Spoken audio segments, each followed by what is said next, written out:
fiery horse with the speed of light, a cloud of dust, and a hearty Hi-Yo Silver, the Lone Ranger.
The early settlers in the western United States faced many hardships.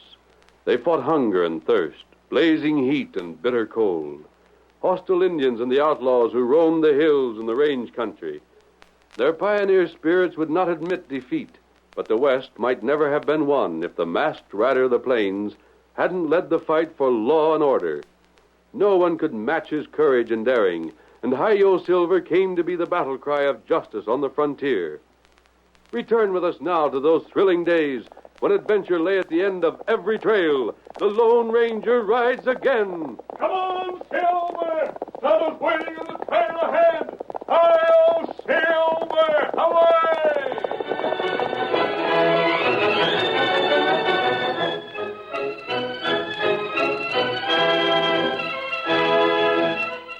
There have been countless requests for information regarding Silver, the famous horse of the Lone Ranger.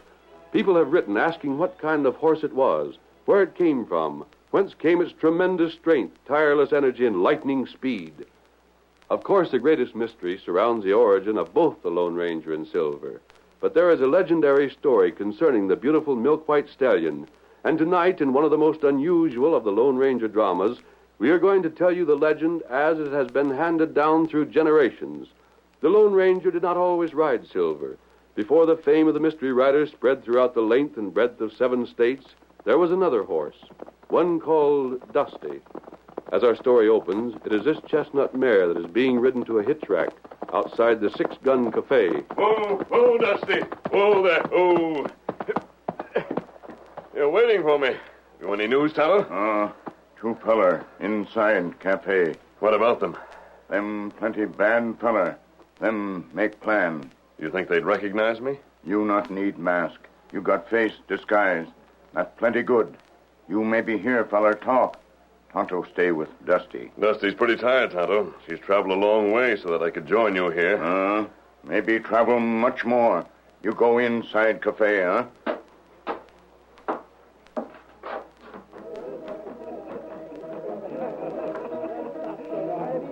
Squint, there ain't but one thing can keep us from getting away with the express office money. What's that, Butch? Horses. We might borrow a couple. We might, and we might not.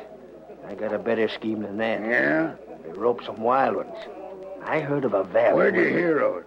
A couple of old Indians told me. Listen, there's a valley 2 days north of here. There's horses there ain't never seen a man. The finest horses you ever heard tell of. Seems a pack of foolishness getting us wild horses just to rob the express office. Shh. Don't talk so loud. Maybe you're afraid of wild horses. Me? See here, I can ride anything I can get aboard. And I ain't seen no horse yet that I couldn't break. Uh-huh. The idea is to get us some horses that's plenty wild, use 'em for our escape, then let 'em loose to travel fast and far and lead the posse on a trail while we takes our old Mexican plugs and gets away. That sure sounds like something. Where'd you say these wild horses was at? I'll show you. Just come on with me, Squint, and in 2 or 3 days we'll have a couple of the wildest, fastest horses in the country to rob that office at Cooper's Bend.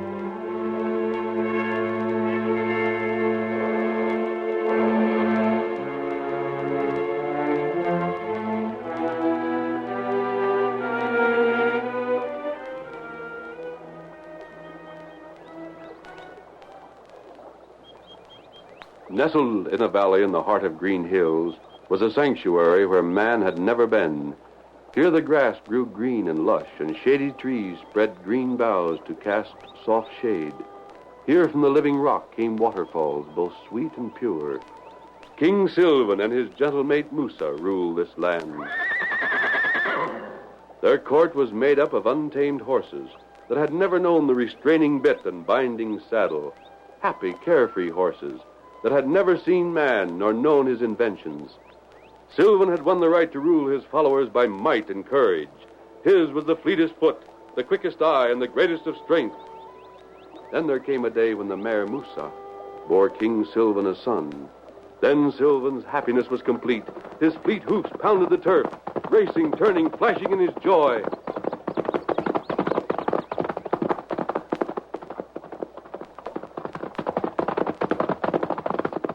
The great white stallion hoped the colt would see the strength in his splendid body. That was this little one's heritage. At length he thundered close to Musa. He braced his feet in the soft turf and stopped. Then gently muzzled his mate and the little colt. My son, he seemed to say, my little white one called Musa from her mother's heart. And truly, as he stood there on his wobbly little legs seemingly too slender to bear even his light weight, he looked like a drift of virgin snow, with the sun turning every hair into gleaming points of silver fire. Almost as soon as he was born, the white one began to display those characteristics which afterwards made him a leader of the band that his father ruled before him. Strong, graceful, fearless, with the heart and courage of a lion, but added to them the sweetness and gentleness of Musa, his mother.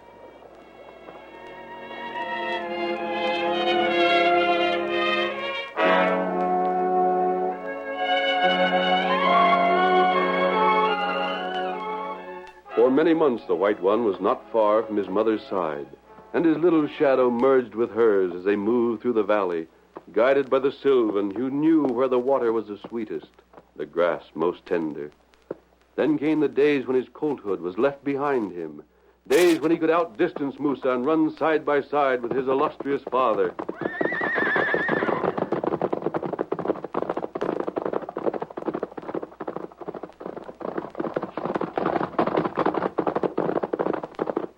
Like the wind, the white one and Sylvan raced side by side. Two beautiful milk-white creatures, Sylvan and the prince, his son. How the sun flashed from their sleek bodies. How they raced, cut, turned, and whirled in sheer joy of living. Life was good, and the sweet cup of happiness seemed filled to overflowing for the two white ones.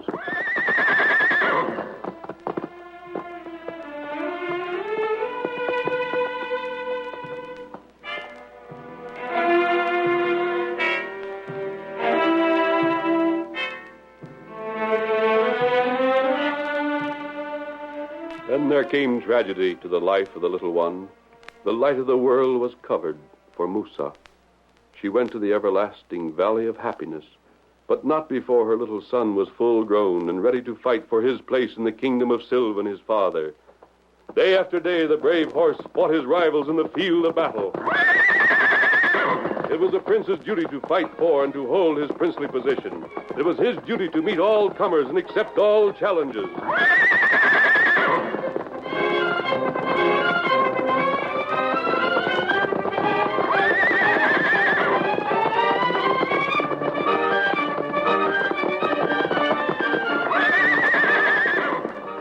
Sylvan remained king, but could his white one remain the prince? Battles were furious, no quarter was asked, and none given. Never did the white colt pause in the attack until his rival lay at his feet. Then there came the last to challenge, and he went to defeat as the others had before him. The white one lifted his voice in victory. And Sylvan the king, his father, responded with pride. King and prince, leaders and champions both, stronger, greater than any other of the herd, acknowledged by all as those who should lead while others followed. At the head of the herd raced Sylvan and the white one.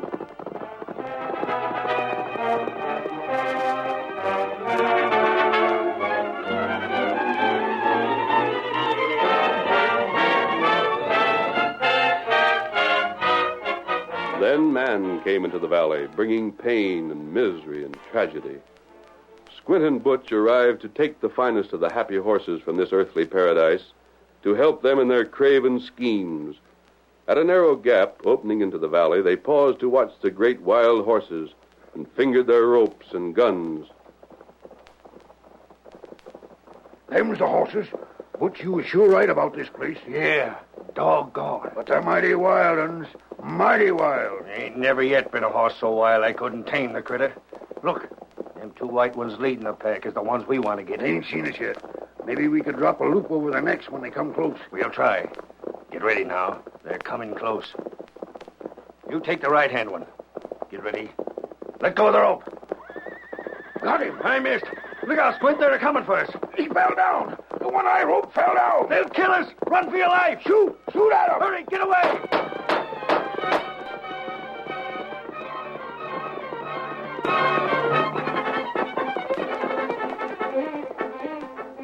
The sight of man was strange to the wild horses. Man was an enemy. Man was to be driven out. The thundering hoofs surged forward. The white one sounded the battle cry. Thunder roared from weapons in the hands of the men. Wild screams of pain came from the herd. But the fury of those hammering hoofs could not be withstood. The men retreated, running to save their lives. The white one, true leader that he was, had conquered man, as he had overcome members of the herd in gaining his exalted place.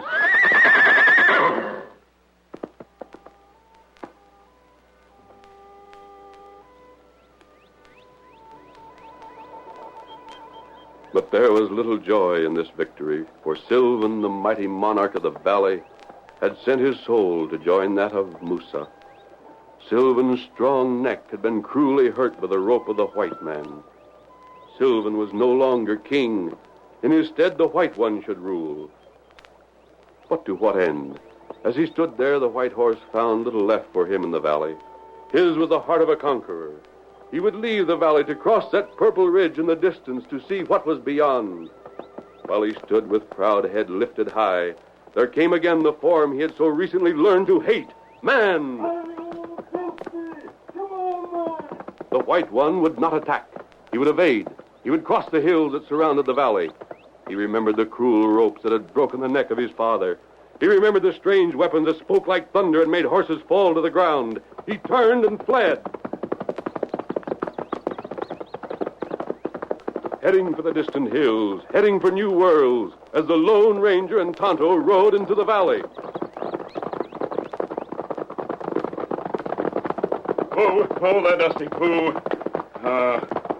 We get here too late. They've been here and gone, Tonto. But look, that horse. See it? Running toward the hills. Did you ever see such a splendid creature? Oh, him, he fine. Too bad Dusty not be like him. Poor Dusty. Poor girl. She did her best to get us here in time to trail those outlaws, Tonto. No, we not know where they go. We can't follow them further without resting. Dusty has done all she can. Outlaw make plan, rob someplace. They plan to rob someplace, Tonto, but we don't know where. Just look at that fine horse they've killed. Tonto won't get them outlaw. Poor old Dusty. You've earned the rest, old partner, and you're going to have it. Then we'll try to follow those two men.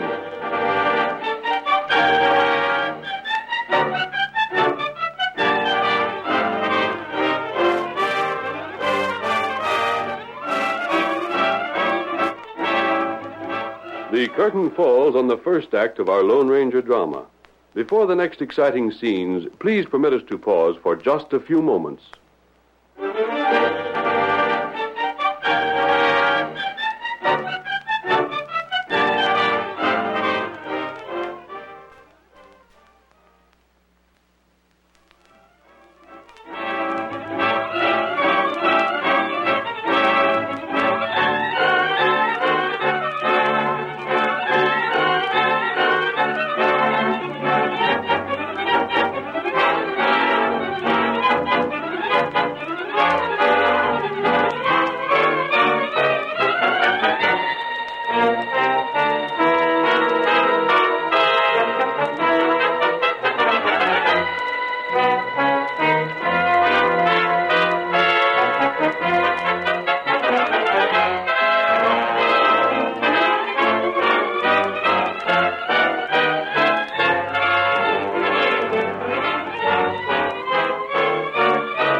Now to continue the story. You recall that we left the great wild white horse as it departed from the valley. Alone he made his way through the mountains. Hour after hour he climbed steep hills, drawing farther and farther away from the valley where he had known joy and peace and happiness, grim tragedy and sudden death. Away from the valley where he had first seen man, his hated enemy, a creature that had killed his father. Here was a new world. For a time he enjoyed the strange sights, but as the trail grew steeper, the path became more narrow. Sharp thorns frequently raked his beautiful white body. Broken, jagged rocks hurt his hoofs that had known only the soft grass of the valley. Strange insects drove their wicked daggers into his muscled flesh, and flecks of red stained the white coat. Here there was no gentle Musa to tenderly cleanse the torn places with a mother's gentle care. But on he went. He was a king, a conqueror, not to be daunted. Finally, he reached the top of the mountain ridge, and then proceeded to the plains beyond. Vast stretches of almost level country beckoned him on. New adventure was ahead, and with a shout of defiance, he left the hills to dash ahead.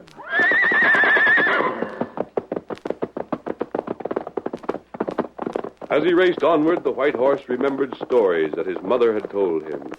Stories of his ancestors that had roamed these plains, but had been forced to leave them for the safety of the valley. Stories of horrible beasts that roamed the plains, wild buffalo with flaming eyes and fire-breathing nostrils. Then, suddenly, the white horse stopped. Just ahead, he saw the foe.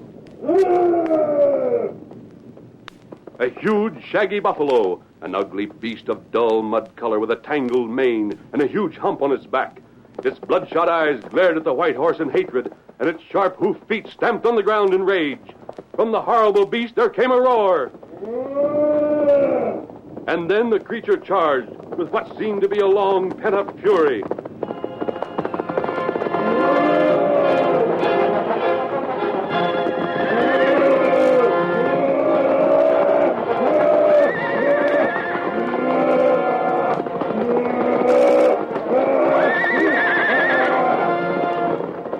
With all the agility he could command, the White One stepped aside to dodge the furious charge. And as the buffalo swept past him, the White One felt the brush of coarse, rough fur against his slender body. His tender nostrils quivered with a foul odor. Mad with fury, screaming with rage, the buffalo whirled quickly to attack again. And again the white horse stepped aside. Time after time the game was played, but it could not last forever. Sooner or later the horse and buffalo must come to grips. This was to be a battle to the end, where one would move away victorious from the torn and mangled body of the other. Then the battle began in earnest.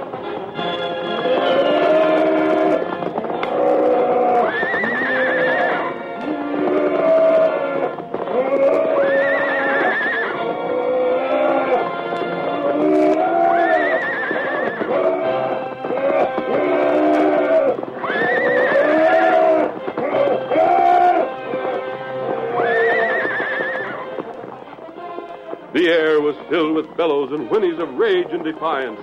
Hoofs churned the ground, and the reek of blood and sweat added to the rage of both of the struggling animals. Again and again the horse reared to strike down with his sharp hoofs, and many times the blows took effect.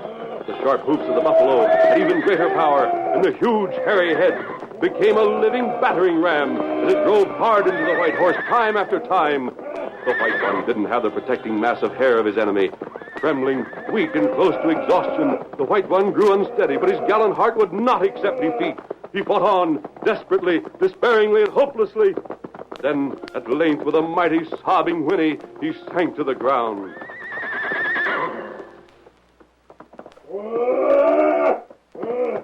The buffalo stood glaring for a moment at the conquered animal. The evil eyes glowed in savage hatred, in gloating joy at victory. He drew back a pace, the better to strike the blow of death. The white horse, only barely conscious, saw the buffalo prepare to leap in a last thrust of the sharp hoofs that would forever end the reign of the king of the horses. Head down, the buffalo roared and began his charge, but then it seemed as if a miracle had happened. There was another horse approaching, the wild cry of an oncoming rider. Come on, Dusty! Hurry, old Dusty! And then a roar like thunder. Several heavy slugs of lead crashed into the buffalo as it leaped. The force of the blows turned the rearing animal aside, and beneath it the short legs crumpled.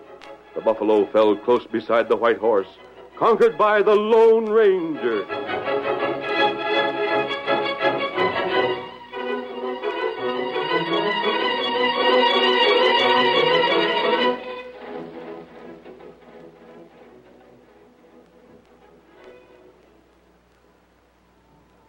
Then a great peace descended on the white horse, and he was aware of a gentle hand that touched his cruelly battered head.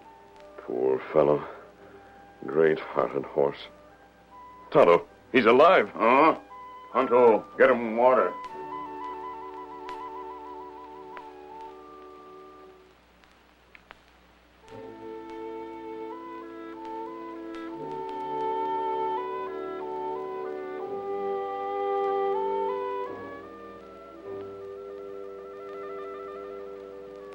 As the white one opened his eyes, glazed with fever and bright with pain, he saw a face, and even in his anguish, he knew that man was not at all times an enemy.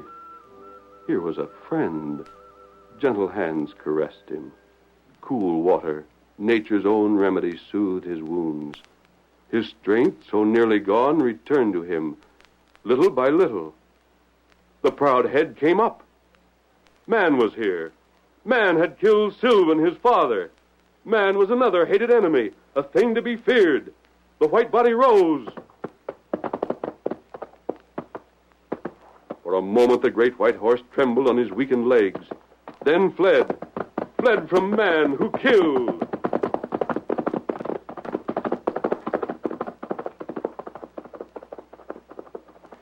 Tonto, there goes the king of all horses. Dusty's a grand horse, but that silver one. We get on trail crook now, They can't be far ahead of us, Tonto. They must know they're being followed. Town yonder named Cooper Bend. That's where a feller planned to steal money. Then come on, Tonto. We'll head for Cooper's Bend.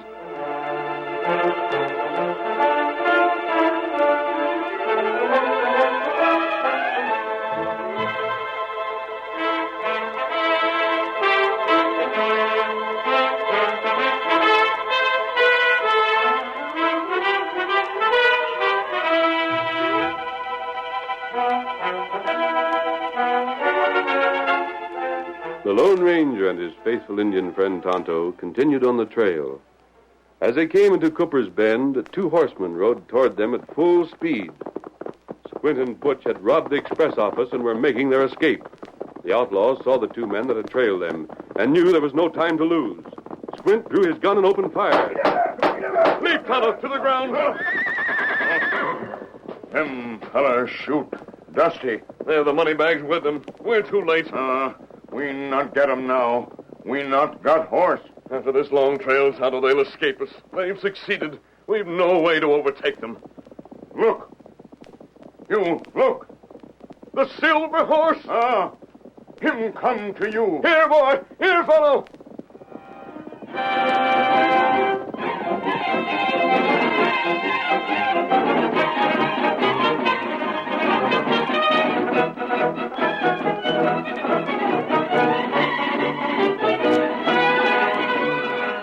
After leaving the Lone Ranger, the great white horse seemed to feel that he had left one who would be a friend.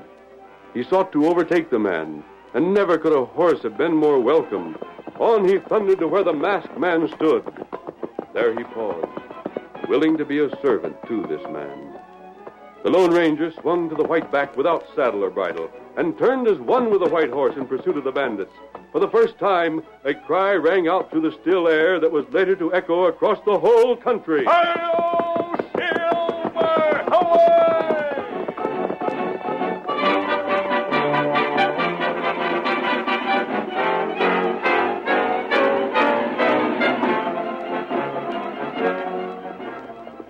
Faster than any horse had ever moved, swift as the wind, a flash of white flame, the great stallion swept across the prairie, his strength seemingly greater than ever before, as he turned and leaped at the touch of his master, a man he could love with all the unselfish love of horse for master, the man who had brought him life when death seemed near. The outlaw's horses could not match the terrific speed of the great stallion. They were overtaken, roped by the quick hand of the Lone Ranger, brought to earth and held until the sheriff's men could overtake them.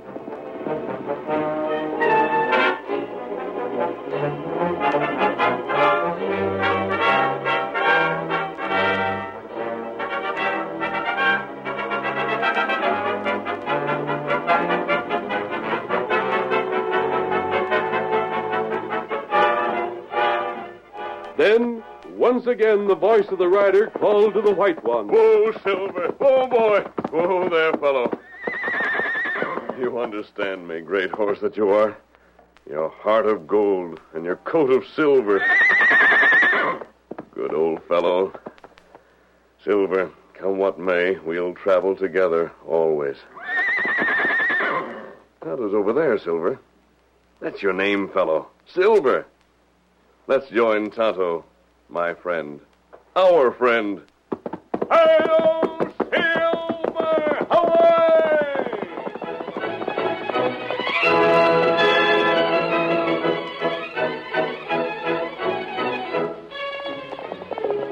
Come on, Silver, old boy! There's adventure on the trail ahead! Hail, Silver! Away!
The story you have just heard is a copyrighted feature of the Lone Ranger Incorporated.